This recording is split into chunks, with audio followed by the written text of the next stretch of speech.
में आप सभी का हार्दिक अभिनंदन।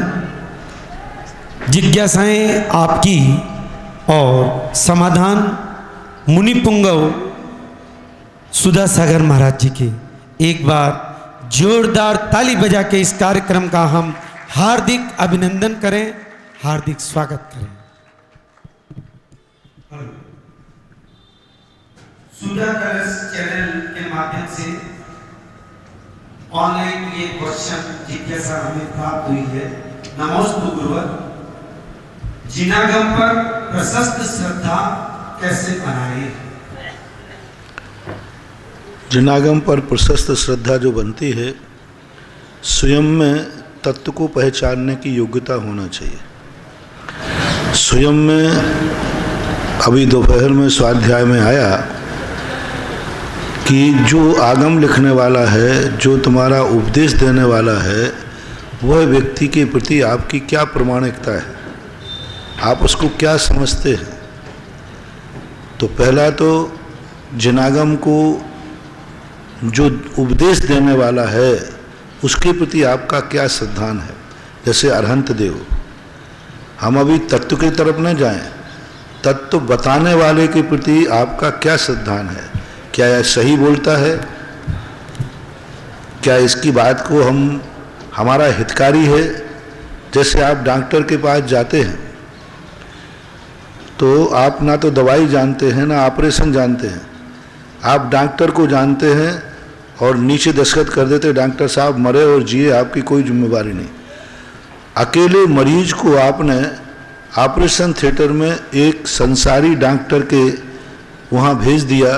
किस बल पर भेज दिया?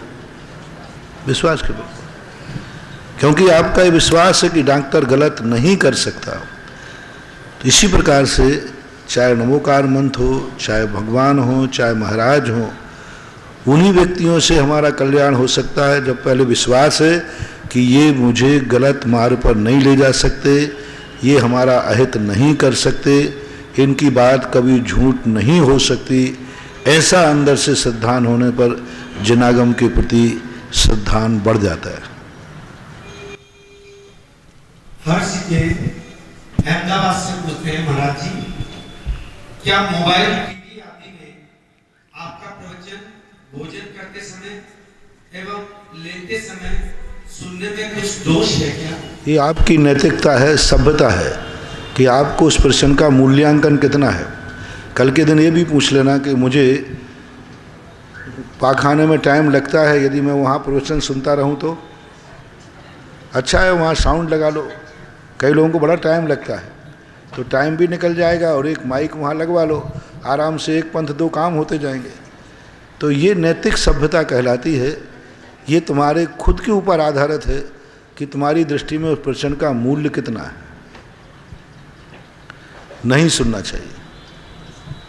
लोकेश जैन कोडरमा झारखंड से पूछ रहे हैं, महाराज जी हमारे नगर में पिछले 8 सालों से पूज्य आरिका पूर्णमती जी के मंगल आशीर्वाद से प्रतिदिन रात्रि में काफी युवा साथियों के साथ स्वाध्याय एवं प्रतिक्रमण चल रहा है। हमारा प्रश्न यह है कि हम सभी किस तरह से इसे आगे बढ़ाएं ताकि और भी युवा साथी स्वाध्याय से जुड़े, कृपया मार्गदर्शन करें। जहाँ से आपको गाइड मिली है उसी गाइड में आप चलें। एक डॉक्टर की दवाई खा के मरे, जिंदा नहीं रख रहा हूँ। हाँ, यदि आप जिस चीज़ में आगे बढ़ रहे हैं आपको अच्छा लग रहा है तो आप कृपया करके जिसने आपको गाइड किया उस गाइडेंस में आगे बढ़ें, आप और आगे बढ़ जाएंगे। यदि 10 जगह आप सलाह लेंगे तो आप भटक जाएंगे। अनूप जैन आसनसोल से पूछ रहे हैं, महाराज जी अपनों से ही धोखा क्यों मिलता है, ये बताइए। क्योंकि धोखा पराये दे नहीं सकते, उन्हें क्या मालूम कि तुम कहाँ गलत हो। उन्हें कहाँ मालूम कि तुम कहाँ गलत हो। अपने ही व्यक्ति को मालूम होता है कि तुम कहाँ गलत हो, तो वही तो धोखा देंगे। अपने ही व्यक्ति को मालूम है कि तुम्हारा वीक पॉइंट क्या है। दुश्मन को क्या मालूम कि तुम्हारा वीक पॉइंट क्या है। इसलिए अपने ही लोग धोखा देते नहीं हैं, अपने लोगों को ही धोखा देने की विधि है। परायों को कभी धोखा नहीं दिया जाता, अपनों को ही दिया जाता। ये धोखा पुराण में यही परिभाषा लिखी है। हाँ, धोखा पुराण की परिभाषा ही यही है कि व्यक्ति उसी को धोखा दे सकता है जिसके संबंध में कुछ जानता है, और जानते ही नहीं तो धोखा कहाँ से देगा। वो कहते हैं ना, भेद बिन चोरी। जिसको तुम्हारे घर का कुछ मालूम ही नहीं है कि तुम कहाँ क्या रखते हो, वो क्या धोखा देगा। जितने छापे पड़ते हैं वे प्राय कोई निकटवर्ती मुनीम ही पढ़वाता है। 90% छापे सीए पढ़वाते हैं, क्योंकि सीए को आप कोई भी बात छुपाते नहीं, सब बता देते, उसे मालूम। एक स्थान पर मैं गया तो वहाँ पर एक ऑफिसर मिला, तो बोले महाराज मालूम आपके मंदिरों में सबसे ज़्यादा चोरी कौन करवाता है? बोले हम लोग। बोले कैसे? मैंने कहा आप कैसे?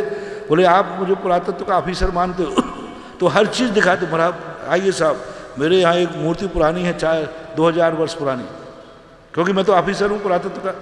आप हमें दिखा देते हो, बस समझ लेना वो मूर्ति बचने वाली नहीं है। जितने स्मगलर हैं मेरे संपर्क में, मैं उनसे कह दूंगा भाई वहाँ मूर्ति है, मैं जाऊँगा नहीं। तो जितने छापे पढ़वाते ज़्यादातर सीए पढ़वाते। अब आफत यह है कि सीए के बिना तुम्हारा काम चलता नहीं है।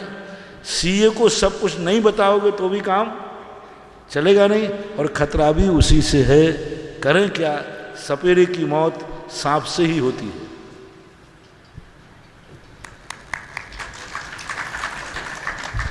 महाराज जी, प्रमोद जैन मुंबई से पूछते हैं, क्या अंगदान दिया जा सकता है क्या? ये सामाजिक व्यवस्थाएं हैं। शास्त्रों में अंगदान रक्तदान की कोई परंपरा नहीं है, और ये धार्मिक विषय है भी नहीं। ये सामाजिक हैं, जिसके कितने कार्य हैं जो सामाजिक हैं, हम लोग नहीं बोल सकते। जैसे मैंने एक दिन कहा था, किसी व्यक्ति ने आगे कहा, बोले महाराज हम शादी कर सकते हैं कि नहीं? तो मैंने कहा पागल, किससे पूछ रहा है? यदि बैलेट होती तो मैं ही नहीं करता। धर्म शास्त्र है, तो ये सब धर्म की परिभाषा नहीं है, ये सामाजिक कहलाते हैं। अंगदान आदि इसको मैं मना कर नहीं सकता, क्योंकि इससे लाभ बहुत हैं आप लोगों को। हाँ कह नहीं सकता, क्योंकि ये आगम की परंपरा नहीं है। इसलिए सामाजिक व्यवस्थाओं को आप सामाजिक रूप में ही रखें। ना धर्म इसमें हस्तक्षेप करता है और ना धर्म इसको प्रोत्साहित करता है। पुनीत जैन खतौली और इसके पश्चात मुकेश जैन मेरठ तैयार रहें। थोड़ा शीघ्रता करें।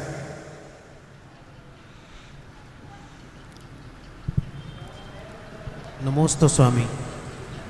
महाराज जी, हम भव्य हैं या अभव्य, ये कैसे ज्ञात हो? भव्य का है, यदि आपको मेरे ऊपर विश्वास है कि मैं जो कह दूंगा वो सही है। 100 में से 120। तो मेरी अनुभव में ऐसा आ रहा है कि आप अभव्य हैं। आपका कभी कल्याण नहीं हो सकता, आपको ना केवल ज्ञान होगा ना मोक्ष होगा, आप अभव्य हैं। अब आप घर फोन कर दें पहले, और घर में मम्मी पापा हों, पत्नी हो, तो उनको फ़ोन करें, वो क्या जवाब देते हैं और आपको कैसा लगता है, फिर मुझे अभी बताना। ठीक? ये सस्पेंस महाराज जी सबको कृपया समझाने का कोशिश करें। आप उनसे पूछो, आप फ़ोन करके देखें घर वालों को कैसा लग रहा है, और आपको फिर वो जो जवाब दें वो कैसा लगा, फिर मैं आपका फिर सब। अभी तो मैंने एक का बताया, तुम सब पूछो तो मैं तुम्हें बता दूंगा। मैं तो पूछूंगा ही नहीं महाराज जी।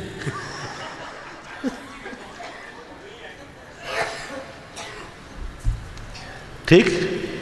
श्री मुकेश जैन, इसके पश्चात श्री तरुण जी काला तैयार मैंने हैं। जो आपको होमवर्क दिया वो घर फ़ोन करना कि मैं अभव्य हूँ और मेरा कभी कल्याण नहीं होना, और ये विश्वास के साथ करना, मुनियों के वचन कभी झूठे नहीं होते, ये मान के करना।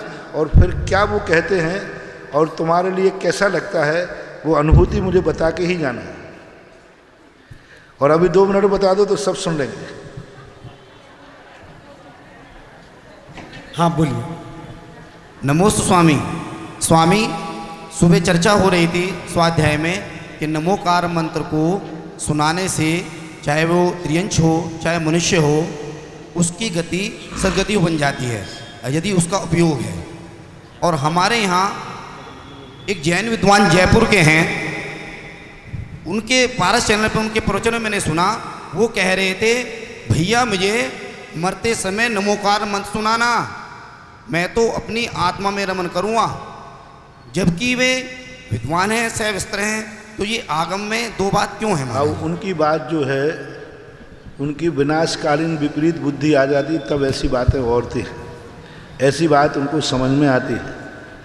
अब उनका जब ही उनको ये कल आएगी जब उनके अशुभ कर्म का उदय आएगा, वे तड़प तड़प करके मरेंगे, अस्पतालों में जा कर के भी दवाई नहीं मिलेगी, फिर अपन उनसे पूछेंगे कि आत्मा में लीन हो या नमोकार मंत्र सुनाऊं, अभी नहीं सुन लेंगे। जब उनके ऊपर बहुत संकट आ जाए, अस्पताल में डॉक्टर मना कर रहा हो और वो वेदना से तड़प रहे हो, मैंने ऐसे 50 केस देखे जो इस प्रकार की बातें करते हैं।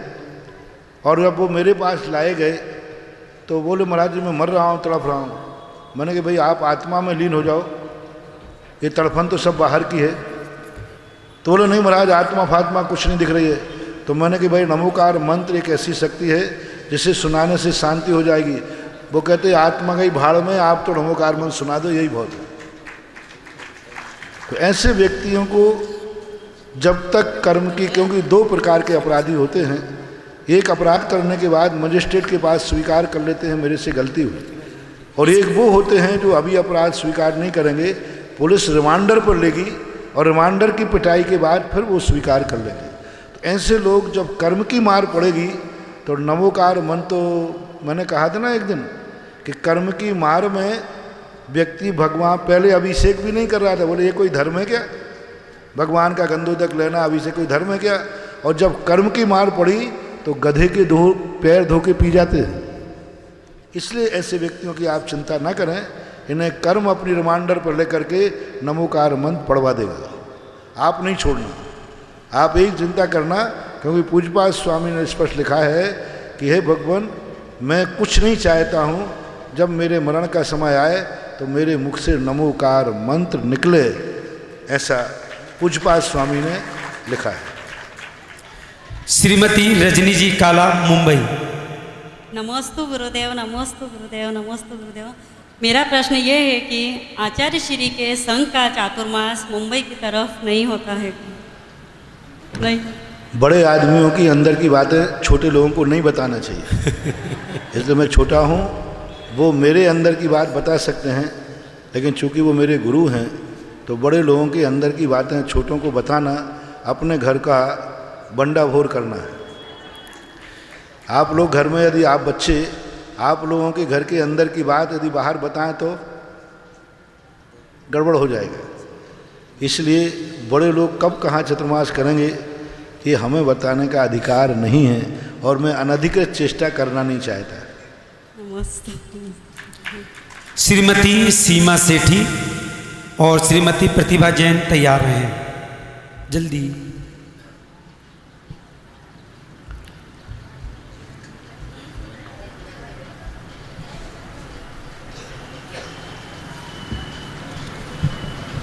नमस्ते महाराज जी। महाराज जी आज चर्चा में आया था कि पृथ्वी घूमती है और ग्रह और नक्षत्र स्थिर रहते हैं, तो फिर जब कहते हैं कि ना किसी के बुध की दशा है, किसी के शनि की दशा है, अब दशा बदल गई है, तो ये ग्रहों की दशा बदलने से क्या तात्पर्य है?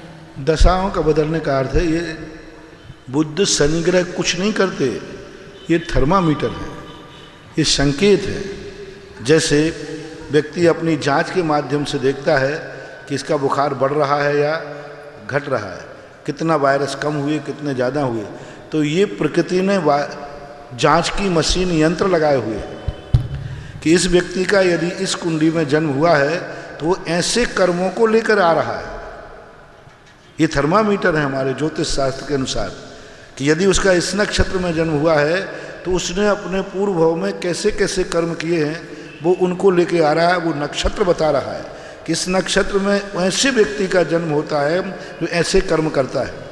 और इस कर्म करने वाले व्यक्ति का कब क्या आएगा, एक तो हो गया उस नक्षत्र के जन्म के समय घोषणा हो गई कि ये व्यक्ति ऐसे कर्म लेकर के आया है। फिर अब इसको थोड़ा डिटेल करते हैं, कब कौन से कर्म का उदय आएगा।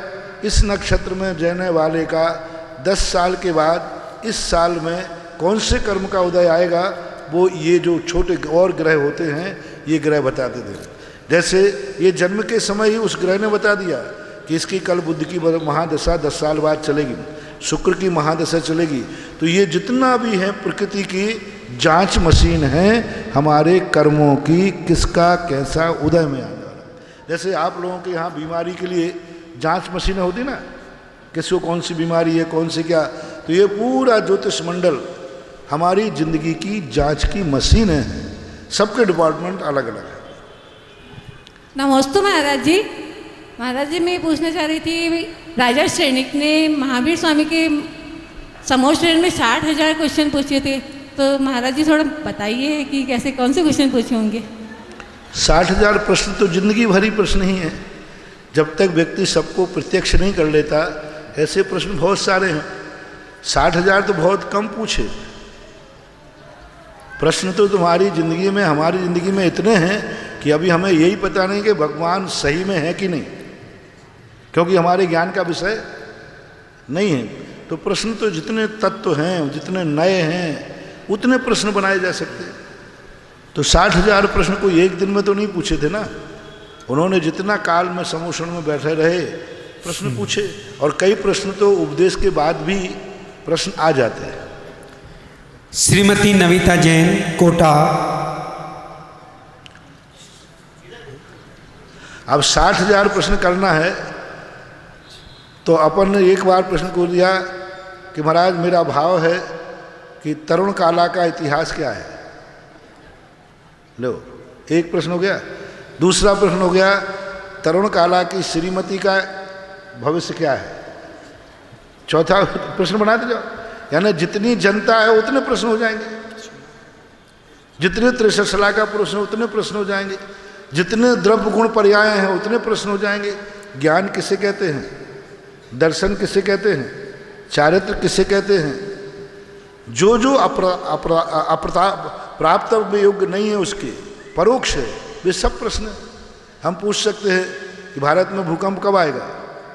जैसे अभी पूछा ना बम्बई में चतुर्मास कब करेंगे, एक प्रश्न। दूसरा पूछा ब्यावर में कब आएंगे, तीसरा पूछा अजमेर कब जाएंगे। तो भारतवर्ष में जितने गांव हैं उनमें आचार्य श्री किस गांव में कब जाएंगे, कितने प्रश्न हो जाएंगे। तो प्रश्न बन जाते हैं, कोई इच्छा इच्छाएं अनंत हैं और हरि अनंत, हरि कथा अनंता। एक मुहावरा है, हरि अनंत हरि कथा अनंता। त्रय साधु परमेष्टि के चरणों में नमोस्तु करते हुए मेरा प्रश्न रखती हूँ। महाराज श्री, जाति स्मरण की फैसिलिटी देवगति और नरक गति में क्यों दी गई है, मनुष्य और त्रियंश गति में हम लोगों को क्यों नहीं है, इसका कारण बताइए। क्योंकि मनुष्य त्रियंशों में प्रत्यक्ष उदाहरण होते हैं। सबसे ज़्यादा जाति स्मरण नारकियों को होता है। कारण उसका एक होता है कि वहाँ सब कुछ होता है सबसे ज़्यादा, क्योंकि वहाँ पर सब कुछ परोक्ष है, ना भगवान है, ना उपदेश है, ना कुछ है। मनुष्य त्रियंशों में जाति स्मरण होते हैं, बहुत सारे हुए। सुलोचना और जय कुमार का जाति स्मरण का आता है, कबूतर कबूतरनी को देख करके। त्रियंशों को भी जाति स्मरण होते हैं, बहुत सारे आए।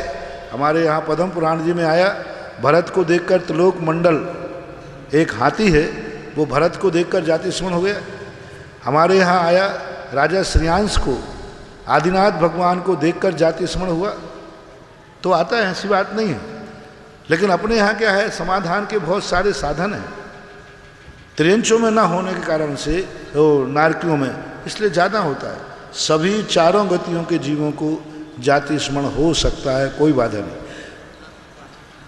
महाराज जी एक प्रश्न और है। नहीं, एक विमलेश, हमारे पास 25 नाम हो रहे हैं, प्लीज़ विमलेश दीदी और इसके पश्चात सरिता दीदी तैयार रहे।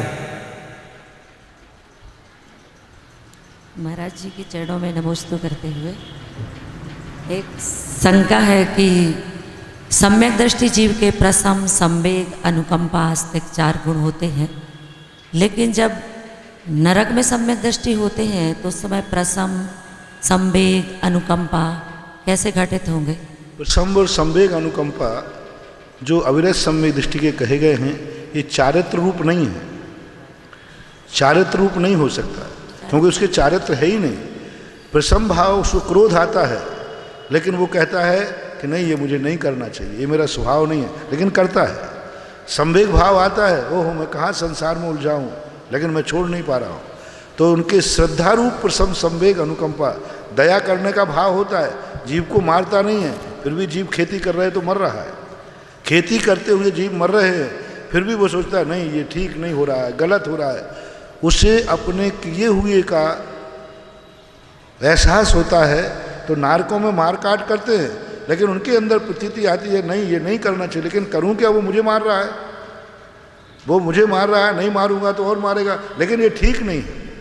ऐसे प्रसम, संवेग, अनुकंपा उनकी श्रद्धा रूप और ज्ञान रूप रहती है, चारित्र रूप नहीं रह पाती। श्रद्धा में रहता है, ज्ञान रूप और श्रद्धा रूप। वो माँ कहते हैं, उनसे कहो कि भाई तुम्हें समता भाव धारण करना चाहिए, नहीं यही स्वभाव है, करना यही चाहिए, सही यही है, लेकिन वो मुझे मारने आ रहा है तो मुझे भी गुस्सा आ रहा है, लेकिन लगा करके वो चारित्र को अंगीकार नहीं करता। प्रसम, संवेग, अनुकंपा और आस्तिक, ये तीनों उसके श्रद्धा रूप ही हैं, क्रिया रूप नहीं। श्रीमती सरिता दीदी, सरिता दीदी और इसके पश्चात जैसे मनुष्यों में भरत चक्रवर्ती को क्रोध आया, प्रसम भाव नहीं रख पाए, लेकिन उन्होंने तुरंत कहा कि नहीं, मुझे ये कार्य नहीं करना चाहिए। तो गृहस्थ क्या होता है, कम से कम प्रसम, संवेग, अनुकंपा अपने कुलाचार रूप और धर्माचार रूप वो श्रद्धा और ज्ञान के रूप में रखेगा। सरिता दीदी और इसके पश्चात चंदा दीदी तैयार है। महाराज जी को नमोस्तु नमोस्तु नमोस्तु। महाराज जी से प्रश्न है, राग द्वेष का कर्ता कौन है, आत्मा या कर्म? संयोगज भाव, जम कुणादि भाव मादा कत्ता सो होदि तत्स्वभावस्य निश्चय दो व्यवहारा पुग्गल कम्माण कर्तारम। उज्ज्वल कुंद भगवान ने भावों का कर्ता आत्मा को कहा, क्योंकि राग द्वेष आत्मा की पर्याय है, बस इतना है कि वो नैमित्तिक पर्याय है। तो कर्ता उपादान रूप से तो आत्मा ही करता है, निमित्त रूप से पुद्गल करता है। जीव परिणाम हेतु पुग्गल कम्मत्तम परिणम दी, पुग्गल कम निमित्तम तहेव जीवो भी परिणम दी। उज्ज्वल कुंद भगवान का ये वचन है, पुद्गल कर्मों के निमित्त से जीव अपने राग द्वेषादि भाव करता है, जीव की पर्याय है। लेकिन जब कहा जाए कि ये किसके हैं, तो निमित्त के ऊपर आरोप लगा दिया जाता है, ये निमित्त हैं। इसको समझने का एक उपाय है कि एक माँ ने एक बच्चे को गर्भ में पालन किया, जन्म दिया, 9 महीने तक उसको जो कुछ भी भोजन आदि दिया, जो कुछ भी बढ़ा, वो माँ के कारण बढ़ा। लेकिन जन्म देने के बाद उस पर गोत्र किसका लिखा गया, नाम किसका चला, पिता का। क्यों? क्योंकि वो पिता के निमित्त के बिना संभव नहीं था, इसलिए पिता का आरोप कर दिया जाता है। अध्यात्म भाषा में बस माँ और पिता के समान, बेटे को माँ पालती है, माँ जन्म देती है, माँ गर्भ में रखती है, लेकिन फिर भी उसका नाम पिता के नाम से मशहूर होता है। इसी प्रकार अध्यात्म भाषा में राग द्वेष आत्मा के भाव हैं, आत्मा के परिणाम हैं, लेकिन पुद्गल कर्मों के निमित्त से होने पर इनको पुद्गल कर्म के कहा जाता है। वास्तविकता यही है कि आत्मा की विभाव पर्याय है, पुद्गल कर्मों के निमित्त से हुई है। इसलिए कुंद भगवान के अनुसार राग द्वेषों का कर्ता आत्मा है, अशुद्ध दशा में। चंदा दीदी, इसके पश्चात श्री तरुण जी काला तैयार है। महाराज श्री के चरणों में पारिवारिक नमोस्तु नमोस्तु। महाराज श्री सौधर्म इंद्र जन्म आदि कल्याणक की क्रियाएं करने के लिए स्वयं आता है, लेकिन समोसरण की रचना करने के लिए स्वयं नहीं आता है, कुबेर के लिए क्यों भेजता है? बहुत अच्छा प्रश्न है, क्योंकि भगवान की जो डायरेक्ट क्रिया करना पड़ती, जिसका संबंध भगवान से है, उसके लिए स्वधर्मेंद्र स्वयं आता है। और ये भगवान की क्रियाएं नहीं है, समोषण आदि, भगवान से इसका कोई लेना देना नहीं है। भगवान के बाह्य वैभव के कारण से वह क्रियाओं को देवताओं से कराता है। जब माँ के गर्भ शोधन की बात आई तो 56 कुमारियों से कराया। जब और कार्य की आई तो अयोध्या की रचना की बात आई तो कुबेर से कराया अयोध्या की रचना। लेकिन जब भगवान को डायरेक्ट उसकी बात आई तो उसने खुद कराया। जैसे यहाँ देख लीजिए, अभी यहाँ स्टेज बनाई तो तुम्हारे पदाधिकारी स्वयं खड़े रहे क्या? नहीं। और जब मैं स्टेज पर बैठने आया तो सारे पदाधिकारी साथ आ गए। और जब स्टेज बन रही थी तब कोई नहीं आया, मजदूर काम कर रहे थे, वॉलंटियर काम कर रहे थे, पदाधिकारी का आना। लेकिन जब स्वयं महाराज आ गए तो सारे पदाधिकारी साथ आ गए। इसी प्रकार से जो क्रियाएं, जैसे जन्म कल्याणक में मात्र जो अभिषेक का कार्य वो करता है, दीक्षा कल्याणक डायरेक्ट भगवान से, केवल ज्ञान कल्याणक डायरेक्ट भगवान से, मोक्ष कल्याणक का भगवान से कोई संबंध नहीं, इसलिए मोक्ष कल्याणक में स्वधर्मेंद्र नहीं आता, स्वधर्मेंद्र का कोई स्थान नहीं। 3 कल्याणक जो भगवान से साक्षात हुबहू संबंध रखते हैं, इसलिए स्वधर्मेंद्र स्वयं उपस्थित होता है। श्री दिगंबर जैन प्रभावना समिति के अध्यक्ष श्री तरुण जी काला महाराज जी क्वेश्चन कर रहे हैं। नमस्ते महाराज जी। तेज कर। नमस्ते महाराज जी, नमस्ते महाराज। मेरे 2 प्रश्न हैं। पहला प्रश्न है महाराज जी, मेरा कौन से पुण्य का उदय है जो आप जैसे महासंतों की चातुर्मास कमेटी का मुझे अध्यक्ष बनने का सौभाग्य मिला है? यह पुण्य नियम से कोई जन्म जन्मांतरों का कोई साथी से पुण्योदय में आता है। जब किसी साधु के चातुर्मास के लिए पूरी समाज उस व्यक्ति को अपना नेता चुन लेती है, वो भी धार्मिक कार्य के, बिना पुण्य के संभव नहीं है। कई लोगों के संबंध में काफ़ी विरोध हो जाता है।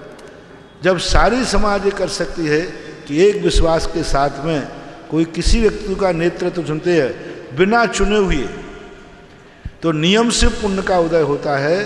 कभी तुमने ऐसा भाव किया होगा कि हे भगवान, साधुओं की सेवा के लिए यदि मुझे जिंदगी के सब कुछ समर्पित करना पड़े तो मैं करने को तैयार हूँ। वो पुण्य कभी तुम्हारा आज आड़े आ गया, इसलिए आपको अपने नगर में साधु के चतुर्मास कराने का नेतृत्व प्रदान हुआ। दूसरा महाराज जी, एक जिज्ञासा है। मैं 1-2 घरों में गया था, तो घर में तीर्थंकर जैसे महावीर स्वामी या किसी की फोटो रहती है, तो उस पर लोग सुबह सुबह अगरबत्ती लगाते हैं, तो क्या ये सही है? नहीं, फोटो कभी पूजनीय नहीं होती, फोटो कभी भी अगरबत्ती के योग्य नहीं होती। फोटो मात्र एक प्रतीक है। फोटो का महत्व कितना सा है, कोई ज़्यादा महत्व नहीं। देखो, इतना महत्व समझो, एक बहू है, वो घूंघट ससुर को दे सकती है, लेकिन ससुर की फोटो को भी देती है क्या? नहीं देती। यदि ससुर साहब आए हैं तो ससुर को घूंघट ले लेगी, और ससुर साहब की फोटो है तो बस। इसलिए भगवान गुरु में इतना ही अंतर है जितना ससुर साहब में और ससुर की फोटो में अंतर। श्री राजेश जी काला। नमोस्तु गुरुदेव, नमोस्तु गुरुदेव, नमोस्तु गुरुदेव। मेरा जिज्ञासा है या मेरा प्रश्न है कि सुबह अभिषेक जो करते हैं, मूल नायक के अलावा आगे जो भगवान को विराजमान करके 1 से ज़्यादा मूर्ति भगवान को स्थापित करके करते हैं, क्या वो उचित है? या साथ में ही जैसे अभिषेक के बाद में शांति धारा करते हैं, शांति धारा के बाद में भी कई लोग वापस उस पर अभिषेक करते रहते हैं, क्या ये उचित है? पहली बात है कि भगवान के अभिषेक के लिए हमारे लिए एक मूर्ति ही रखना चाहिए, लेकिन जब संख्या अधिक हो जाए और व्यवस्था की कमी हो जाए, समय की कमी हो, तो 1 से अधिक रखने में कोई दोष नहीं है। कभी कभी वेदी पे व्यवस्था बनाने के लिए सारे पीतल के भगवान उठाना पड़ते हैं। आगम के अनुसार मत उठाना, व्यवस्था और परिस्थिति के अनुसार उठाते हो तो दोष नहीं है। लेकिन सभी भगवान को उठा के पांडुक शिला पर रखना पड़ेगा, ऐसा आगम का वचन नहीं है। दूसरी बात, शांति धारा कोई वस्तु नहीं है बंधु, अभिषेक का एक बड़ा रूप है। अभिषेक में छोटा रूप है और अभिषेक, शांति धारा एक अभिषेक का बड़ा रूप है। बेस्ट यही है कि शांति धारा लास्ट में हो। कभी कभी क्या होता है कि शांति धारा को आप पहले भी कर सकते हैं और अभिषेक बाद में कर सकते हैं, लेकिन होना चाहिए एक साथ एक बार में। श्रेष्ठतम व्यवस्था यही है, क्योंकि वो शांति धारा अभिषेक का एक बड़ा रूप है। तो सामाजिक व्यवस्थाएं जैसी हो इसको वैसी कर लेना चाहिए। आगम में इसका कोई मार्शल लॉ लागू नहीं किया, कोई नियम कानून नहीं बनाया। ये बनाया है कि मंदिर में एक बार ही अभिषेक होना चाहिए, एक साथ होना चाहिए, बार बार सुबह 5 बजे से लेकर के 11 बजे तक नहीं चलना चाहिए। ये आगम का कथन नहीं है कि एक भगवान आपने टेबल पर विराजमान कर दिए, सुबह 5 बजे से 11 बजे तक जो आया जय हो भगवान। कई लोग तो क्या कहते, भगवान के 1008 कलशों की, भगवान की नहीं। तो ये परंपरा गलत है। भगवान को सम्मान के साथ उठाओ, संकल्प के साथ उठाओ। जिस क्रिया के निमित्त लिया वो अभिषेक की क्रिया करके सम्मान के साथ भगवान को विराजमान कर देना चाहिए। बहुत देर तक खाली अकेले भगवान बैठे रहना ये भगवान की आसाधना है। श्रीमती अपेक्षा जैन और इसके पश्चात श्री मनीष राम का तैयार रहे। नमोस्तु महाराज जी, नमोस्तु महाराज जी, नमोस्तु महाराज जी। महाराज जी, मेरा आपसे ये प्रश्न है कि आज 10वीं का दिन है और आज हम बेटियों बहुओं को किस तरीके से पूजन करना चाहिए, कौन कौन सी पूजा करना चाहिए, और यदि कोई पूजा अधूरी रह जाए या कथा अधूरी रह जाए तो हमारा उपवास सार्थक होगा या नहीं। पहली बार तो पूजा सुहाग दशमी है। हाँ, अब सुहाग दशमी की कथा आती तो कलश दशमी है कि सुहाग दशमी? सुहाग दशमी दोनों ही है, कलश भी कहते कहे सुहाग दशमी, हाँ दोनों कहते हैं। तो इसकी जो कथा है उसका वाचन होना चाहिए, पूरी वाचन करना चाहिए। पूजा जो कही गई वो करना चाहिए, सबको करना चाहिए। लेकिन यदि वो छूटी है तो किस परिस्थिति में छूटी है? सहेली आ गई थी इसलिए बात करने में छूटी है, कि घर से मोबाइल आ गया था इसलिए छूटी है? क्या कोई ऐसी परिस्थिति आ गई आप लोगों को, कोई ऐसी आ गई है कि आपको अशुद्धि आदि के भाव हो गया, या ऐसी आ गई कि घर में कोई अपरिहार्य कोई दुर्घटना घट गई, ऐसी अपरिहार्य कि हमें जाना अनिवार्य है, मेरे बिना उसके जीवन को लेने देने पड़ जाए? तो ऐसी परिस्थितियों में यदि आपने कथा पूजा छोड़ी है तो आपका सदोष माना जाएगा। व्रत तो भंग नहीं होगा, लेकिन दोष होने से प्रायश्चित जरूर लेना पड़ेगा, प्रायश्चित तो करना पड़ेगा। किस परिस्थिति में आपकी पूजा और कथा छूटी है उस पर आधारित है। यदि आपने शौक से, प्रमाद से, बातें करने में किसी कारण से छूटी है तो आपका व्रत नहीं माना जाएगा, वो व्रत भंग माना जाएगा। श्री मनीष राम का, इसके पश्चात सुनीता भगत तैयार रहे। नमोस्तु गुरुवर। मेरा प्रश्न तरुण जी काला से लिंक है। मैं इंडिया के बाहर रहता हूँ, वहाँ पर मंदिर नहीं है, वहाँ पर गुरु भी नहीं आते हैं, तो हम घर पर रहकर क्या क्या क्रियाएं, धार्मिक क्रियाएं कर सकते हैं? जैसे कि आपने कहा कि अगरबत्ती नहीं कर सकते तो और क्या कर सकते हैं घर पर, और क्या घर पर भक्तामृत स्रोत कर सकते हैं? पहली बात तो है कि आगम तो ये कहता है ऐसे स्थान पर जाना ही नहीं चाहिए जहाँ पर हमारा धर्म का पालन ना हो, देव शास्त्र गुरु की उपलब्धि ना हो, पहला नियम।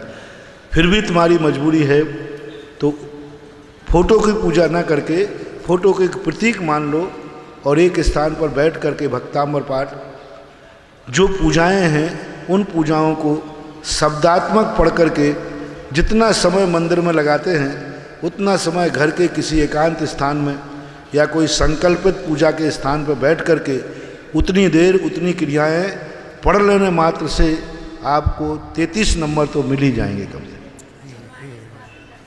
जिनवाणी को मुद्रा में नहीं लिया, जिनवाणी को दर्शन करने से, देखो प्रश्न आया है देव और गुरु, यदि भगवान नहीं है तो गुरु के दर्शन करने से भगवान का दर्शन माना जाएगा।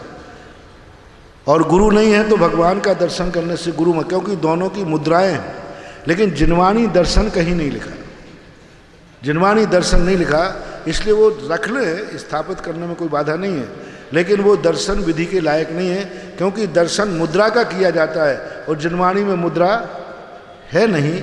इसलिए प्रतीक के रूप में फोटो रख सकते हो, लेकिन उसको लक्ष्य करके अगरबत्ती लगाना, दीपक जलाना एक स्मृति के लिए आप रख सकते हो। पर हाँ, देवसाद गुरु की पूजा कह दिया ना, जो तुम मंदिर में करते थे वही क्रिया बिना द्रव्य के आप पढ़ सकते हैं। जैसे देवसाद गुरु की पूजा है, आप सामान बैठे हैं, भक्तांबर पाठ कर लीजिए, शांति पाठ भी कर दीजिए, शांति विधान भी पढ़ लीजिए, द्रव्य के लिए नहीं, क्योंकि द्रव्य चामुंड राय ने 4 साल के अंदर स्पष्ट लिखा कि द्रव्य चढ़ाते समय नियम से मुद्रा सामने होना चाहिए, अन्यथा कई लोग फिर अनर्थ रूप में इसका गृहीत मिथ्यात्व का प्रचार हो सकता है। मान लो कोई व्यक्ति ने छत पर गया और भगवान को ध्यान करके श्रीफल चढ़ा दिया और बच्चे ने देख लिया तो पापा छत पर श्रीफल चढ़ा रहे थे, तो वो छत पूज हो जाएगी और बेटा भी। तो उन्होंने स्पष्ट कहा, उन्होंने जब द्रव्य चढ़ाओ तो मुद्रा सामने होना चाहिए, बिना मुद्रा के द्रव्य नहीं चढ़ना चाहिए, पढ़ने में कोई बाधा नहीं। और घर पर दीपक कर सकते हैं गुरुदेव? हाँ, गलत होता है, क्योंकि अपने यहाँ कुछ लोग जिन्होंने अकेले शास्त्रों की पूजा करते हैं, भगवान गुरु चैत्यालयों में नहीं रखते, जैसे इधर तो नहीं है, एमपी तरफ जिसे तारणपंथी कहते हैं, और श्वेतांबर में स्नातकवासी भी होते हैं, वे भगवान के मंदिर को नहीं मानते। और घर पर दीपक कर सकते हैं? घर पर दीपक कर सकते हैं? दीपक मंगल के लिए कर सकते हो, अनुष्ठान के लिए नहीं, क्योंकि दीपक जला के यदि आपने भक्तांबर पढ़ा तो उसका जो एनर्जी है वो आप संभाल नहीं पाओगे। उसकी पवित्रता से यदि कोई शक्ति बाहर की प्रवेश की तो तुम्हारा अनर्थ कर देगी, क्योंकि वो स्थान इतना पावन है, इतना पवित्र है, गृहस्थिक कार्य हुए। क्या कोई व्यक्ति गृहस्थ को, घर को मंदिर जैसा पवित्र रख सकता है? नहीं रख सकता। तो वहाँ यदि आपने अनुष्ठान किया है तो साइड इफेक्ट आपको कोई ना कोई विकृति हो सकती है, वो शक्ति आपको अटैक कर सकती है कि तुम भक्तांबर इतने गंदे स्थान पर, अभी तो यहाँ बच्चा भोजन करके गया, अभी तो यहाँ पर तुम्हारे जूते चप्पल आए थे, अभी तो तुम्हारे बाजू घर में लेटरिन बाथरूम बना है, पूजा का घर भी बना लिया, लेकिन बाजू में क्या बना है? कितनी देर है लेटरिन बाथरूम दूर कितनी है और कितनी दूर लोग। तो ऐसी स्थिति में घर में यदि तुमने अनुष्ठान किया तो वो शक्ति आपको अटैक कर सकती है और आप परेशान हो सकते हैं, विक्षिप्त हो सकते हैं। सामान्य पाठ, भक्तांबर का सामान्य पाठ करने में नहीं, कोई बाधा नहीं। नमोकार मंत्र तुम पवित्रा पवित्र होगा, जाप अलग चीज है और नमोकार मंत्र का स्मरण अलग चीज है। स्मरण करो, भक्तांबर खूब पढ़ो, घर में सोते पढ़ो, बैठे पढ़ो, उठते पढ़ो, जैसे पढ़ना पढ़ो, लेकिन दीप जला लिया तो वो अनुष्ठान हो गया, और अनुष्ठान की शक्ति एक असाधारण होती है। नमोस्तु महाराज जी, नमोस्तु नमोस्तु महाराज। महाराज जी, मेरा प्रश्न ये है कि बहुत से लोगों का जिन मंदिर जी और गुरुदेव दर्शन के भाव ही नहीं बनते, तो इसका कारण क्या है? इनका कारण है, हम लोगों में ऐसा अतिशय है कि पापी लोगों की दृष्टि हम लोगों पर नहीं पड़ेगी। ये उसकी गलती नहीं, ये उसकी गलती नहीं, वो बेचारा इतना पापी है और हम लोगों का पुण्य तेज इतना है कि पापी लोगों की दृष्टि हम लोगों पर नहीं पड़ेगी। वो इतना पापी है कि भगवान जैसी महाशक्ति पर उसकी दृष्टि नहीं पड़ेगी। इसका आगम में प्रमाण है कि समोषण में अभव्य क्यों नहीं जा सकता। तो पूज्यवर यति विश्व महाराज ने लिखा कि भगवान इतने पावन है और वो इतना पावन है कि उसकी दृष्टि भगवान पर नहीं पड़ सकती और वो भगवान के तेज को सहन नहीं कर सकता, वो अंधा हो जाएगा। ऐसे पापी लोगों के लिए, इसलिए कोई लोग कहते हैं महाराज जी, एक व्यक्ति ने कहा महाराज जी ये फलाना व्यक्ति मुनियों को नहीं मानता, दिगंबर जन है, आहार नहीं देता, तो ऐसा क्या बात? मैंने कहा भैया ये उसका अतिशय नहीं है, ये मेरी अंजलि की पवित्रता है। ये अंजलि इतनी पवित्र है कि उस पापी जीव के इस अंजलि में अन्न आ नहीं सकता, उसकी गलती नहीं है, ये मेरे मुनि व्रत का अतिशय है। जो कोई पापी दान नहीं देता, कंजूस, तो ये मत समझना कि वो कंजूस है, नहीं, ये मंदिर इतना पावन है कि उस पापी व्यक्ति का धन इसमें लगेगा ही नहीं। लेने के बाद उसके धन में ऐसे पाप भाव हैं कि उस पाप भाव के कारण से कर्म ने उसकी बुद्धि पलट दी कि तू मंदिर में दान मत देना, क्योंकि उसके पाप कर्म का उदय। पहले से ही जिन व्यक्तियों की बुरी बुद्धि होती है, कर्म उनकी बुद्धि को पलट देता है। जैसे वैष्णव में आता कि कुंभकर्ण को 6 महीने जागना, 1 महीने सोऊं, लेकिन बुद्धि क्या पलट दी कि 6 महीने सोऊं 1 दिन। ऐसे ही पाप कर्म उसकी बुद्धि पलट देता है। ये व्यक्ति यदि दान दे देगा तो मंदिर की पवित्रता नष्ट हो जाएगी। ये व्यक्ति महाराज की अंजलि में आहार रख देगा तो महाराज का व्रत भंग हो जाएगा। इसलिए क्या करें, ये मंदिर जाएगा तो दान देने से कोई रोक नहीं पाएगा। कौन रोकेगा कि तेरा दान नहीं लेना, झगड़ा हो जाएगा। कौन रोक सकता है कि महाराज को आहार नहीं देना, तो तुम आहार नहीं दे सकते हो। तो कर्म ने कहा ये मंदिर जाके दान तो दे देगा, इसलिए इसकी बुद्धि पलट दो, इसको ऐसे परिणाम बना दो कि ये मंदिर में दान देने का भाव नहीं है, इसकी श्रद्धा हट जाए, मंदिर में दान नहीं देता हूं। ये वो नहीं बोल रहा है, ये मंदिर की पावनता उससे भुलवा रहे, ये वो आहार नहीं दे रहा है, ये मुनि का पुण्य उस पापी को दूर। वैसे तो महाराज के पास आएगा तो आहार दे देगा, और कर्म कहता है इस पापी को, ये इतना बड़ा पापी है कि इसके हाथ का आहार महाराज के हाथ में नहीं पहुंचना चाहिए। तो क्या किया कर्म ने, मुनि की पावनता से उस पापी का परिणाम बिगाड़ दिया। कह दिया कि ये महाराज होते ही नहीं है, हम महाराज को नहीं मानते। महाराज को नहीं मानते हैं, ये उसकी दोष नहीं है, ये मुनि की पावनता का अतिशय है। श्री दिनेश जी गंगवाल साहब और इसके पश्चात सूर्यकांता जैन। नहीं बोलिए। जगत पूज्य मुनि श्री सुधासागर जी चरणों में बारंबार नमोस्तु नमोस्तु नमोस्तु। महाराज जी आपने कहा पूजन केवल लिंग के सामने ही हो सकती है, चाहे प्रतिमा हो चाहे गुरु। हम गृह प्रवेश करते हैं या नांगल करते हैं या वो कुछ पाद स्थापना करते हैं, उस समय भी द्रव्य चढ़ाकर जो पूजा की जाती है, क्या उसका सार्थक स्वरूप है या नहीं? आगम सम्मत नहीं है। आगम सम्मत में किसी भी शास्त्र में घर में किसी प्रकार की द्रव्य से पूजा करने का प्रावधान नहीं है। पूज्यवर जिनसेन स्वामी ने महापुराण के अंदर जब अपने घर का नागल किया, सुदर्शन चक्र की उत्पत्ति हुई, अक्षय निधियां प्रकट हुई, तो मंदिर में पूजा करके, समोषण में जाके पूजा करके, वहाँ से पूजा के शेषाक्षत ला करके और मकान के ऊपर छिड़क दिए और मंगल कलश की स्थापना कर दी। यही नागल है। कायदा से जो घरों में पूजा होने लगी, ये तो सब कहीं ना कहीं खाने पीने के जो होते थे ना पहले पूजा कराने वाले जो पंडित लोग होते हैं, उन्होंने व्यवस्था बना ली। बाकी कायदा से नागल की व्यवस्था ये है कि मंदिर में अभिषेक करो, शांति धारा करो, पूजन करो और वहाँ एक मंगल कलश की स्थापना करो, जिसे नादी मंगल कलश के नाम से भी जानते हैं। वो कलश की स्थापना करो, पूरी पूजा हो गई, पूरा अभिषेक हो गया।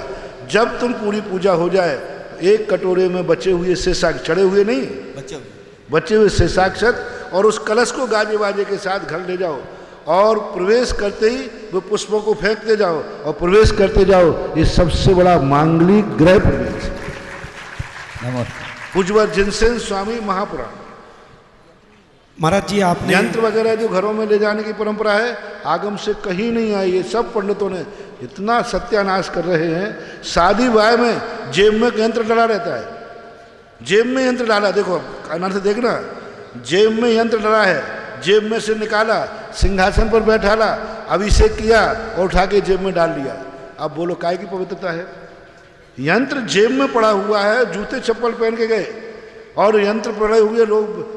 पंडित जी ये बताओ, यंत्र रखें अपने थैले में या जेब में, वे 6-7 घंटे में लघुशंका गए होंगे कि नहीं? लघुशंका गए होंगे नहीं? यंत्र कहाँ रखा है? और उसको सिंहासन पर रखा और उसका अभिषेक करा के और फिर जेब में रख लिया। किसका काम में लिखा है?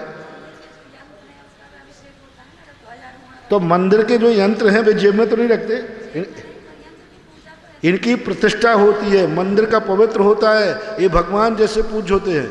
घरों में यंत्र ले जाना, नागल में यंत्र ले जाना, शादियों में यंत्र ले जाना, किसी भी शास्त्र में आज तक, किसी भी शास्त्र में आज तक देखने को नहीं मिला, है ही नहीं। मैंने बहुत खोजा, शादी में यंत्र नहीं, शादी में यंत्र नहीं, नागल में यंत्र नहीं। कई स्थानों में तो भगवान को ले जाते हैं नागल में। गलत परंपरा है, बहुत ही गलत। पहली बात तो वो यंत्र कहाँ है? यंत्र की स्थापना है, इनकी पूज्यता है। और जिसका पूज्य हो जाता है, क्या भगवान की मूर्ति जेब में रख लोगे? हैं? जेब में रख लो, निकालो। इसी प्रकार यंत्र जेब में नहीं रखा। एक बार प्रतिष्ठित होने के बाद अपने यहाँ वेदी पे सिंहासन पर रखते हैं, नीचे गिर जाए तो प्रायश्चित है, पुनः प्रतिष्ठा है उसकी, टूट जाए तो उसका ऐसे ही विसर्जन करते जैसे भगवान का। इसलिए ये परंपराएं सब खाने पीने की परंपराएं चल गई। जैन दर्शन के अनुसार मंदिर में शादी है, मंदिर में शादी है, लिखा ही नहीं कहीं कि दुनिया में शादी होती है। यंत्र के ले जाने की जरूरत नहीं, मंदिर में शादी है। मंदिर के अंदर सुनो शादी करवा दो, अब कोई मेरे अनुसार करेगा नहीं, इसलिए बताऊं क्यों। मंदिर की शादी तुम्हें सुनना किसी दिन बता दूंगा, अभी समय है, इतने अभी संक्षेप में यही बहुत। महाराज जी पुनीत जैन ने अपने घर पर बात कर ली है, वो आपको बता रहे हैं। नमस्ते स्वामी जी। महाराज जी पत्नी से बात हुई पहले, तो उन्होंने कहा कि तुम्हारी भाव और क्रिया को देख के तो नहीं लगता, लेकिन नियति है तो कुछ नहीं कर सकते। और मम्मी बोली कि तुम्हारे भाव और क्रिया अच्छी हैं, लेकिन अब दुख की बात है। दुख की बात, बस ठीक है। सभी जनता सुने, केस की फाइल निपट चुकी है। पूज्य ज्ञान सागर महाराज ने हमें यही मंत्र दिया था कि किसी व्यक्ति को भव्य कि अभव्य, उसको अभव्य कह देना। यदि उसकी आंख में आंसू आ जाए तो कह देना वो भव्य ही है। अब ये समाचार दे के जाओ कि ये होमवर्क था, ज्ञान सागर महाराज ने लिखा है।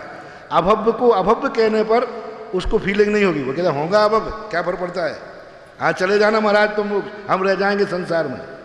और अभव्य कहते ही तेरा कल्याण कभी नहीं होगा, तो उसको यदि लगे महाराज जी मेरा कल्याण कभी नहीं होगा, महाराज जी मेरा कल्याण नहीं होगा, समझ लेना भव्य ही है। शंका समाधान में अनेक प्रकार, क्योंकि प्रश्न देने की शैली अलग अलग होती है, इसलिए आपको मेरा दोनों हाथ से आशीर्वाद हाथ का कि आप भव्य हैं, आसन्न भव्य हैं, बहुत जल्दी जल्दी आपको सिद्धि होने वाली है। ये समाचार अभी अपने घर भेज दो, नहीं तो वहाँ किसी को अटैक मटैक नहीं हो जाए।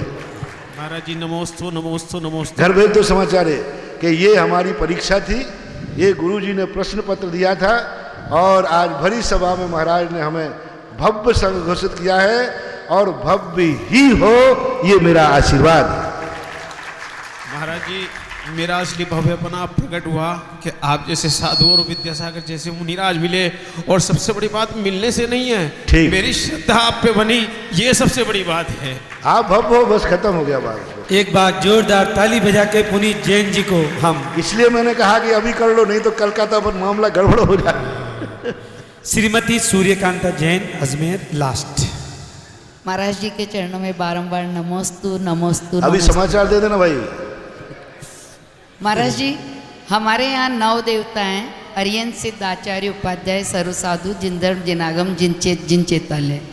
मेरा ये मानना है कि अरियंत भगवान जो है वही चैत्य हैं, शायद ऐसा ही है। हाँ ठीक। तो ऐसा 2 बार उनका क्यों रिपीटेशन हुआ, हम ये थोड़ी शंका। ऐसा इसलिए हुआ, अरहंत भगवान को चैत्य नहीं कहते, अरहंत भगवान की स्थापित वस्तु को चैत्य कहते हैं।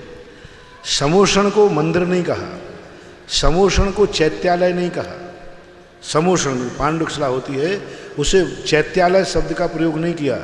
भगवान के अन्यत्र स्थानों पर स्थापना करने वाले को चैत्यालय कहा जाता है। इसलिए समोषण में भगवान भी है, अरहंत भी है और चैत्य भी है। समोषण में चैत्य है और गंधकुटी पर अरहंत है। चैत्य वृक्षों पर चैत्य है और गंधकुटी पे अरहंत है। अरहंत अलग चीज़ है, अरहंत का स्वरूप अलग है, अरहंत का वैभव अलग है और चैत्य का स्वरूप अलग है, चैत्य का स्थान अलग है। अरहंत गंधकुटी में बैठते हैं, चैत्य मानस्तंभ में और चैत्य वृक्षों पे बैठते हैं। इसलिए चैत्य और अरहंत दोनों में बहुत अंतर है। देखिए एक निवेदन है कि आरती के समय आप सभी अपने जगह पर खड़े रहें, पुरुष वर्ग भी और महिला वर्ग भी। जिस परिवार को हम, क्योंकि जो जिन्होंने भक्ति कलश